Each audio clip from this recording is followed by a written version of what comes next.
দেখেন, আমরা free visa যারা সৌদি আরবে আসি তারা আমরা কিছু কিছু ভুলের কারণে পরবর্তীতে আফসোস করতে হয়। সেটা হলে এক নম্বর হচ্ছে, আমরা ফ্রি ভিসায় আসার সময় যে আমাদের ভিসা দিয়ে নিয়ে এসে তার সাথে আলাপ করতে হবে যে সর্বপ্রথম আলাপ করতে হবে ইকামার বিষয়ে, 1 বছরের ইকামা দিতে হবে এবং তারপরে আলাপ করতে হবে কাজের বিষয়ে।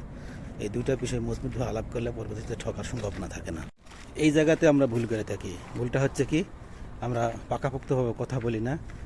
শুধু আমরা যখন বিদেশ আসার কথা মাথার মধ্যে ঢোকে তখন আমরা শুধু সবসময় চিন্তায় থাকি যে কবে আমাদের বিদেশ যাওয়া হবে, কবে আমরা যেতে পারবো, গেলে মনে হয় টাকা পাবো। ঠিক আছে, আমাদের জ্ঞান ধ্যান কোনো কিছু থাকে না। এই কারণে বিশেষ করে আমাদের লোকজন বেশিরভাগ ঠকার সম্ভাবনা থাকে। আর একটা বিষয় হচ্ছে সেটা যে যখন আমরা কোনো কোম্পানিতে আসি, কোম্পানিতে আসা এটা বলে ওইটাই আমরা বিশ্বাস করি। ঠিক আছে, আমরা ভালো মতো ভিসা যাচাই করি না, কন্ট্রাক্ট ফর্ম যাচাই করি না, না করে মুখে যা বলে ওটাই বিশ্বাস করি। বিশেষ করে আসার পর আমাদের ঠকতে হয়। এটাও আমাদের একটা ভুল। এইসব ভুল করা হবে না কোনো সময়। অবশ্যই ভিসা, কন্ট্রাক্ট ফর্ম সব কিছু যাচাই করবেন, বেতন এবং থাকা খাওয়া সব কিছু, ডিউটি এবং পেশা সব কিছু যাচাই করে আসতে হবে। তো সৌদি আরবের আরও ভালো ভালো ইনফরমেশন পেতে আমাদের চ্যানেলটি সাবস্ক্রাইব করে পাশে থাকুন।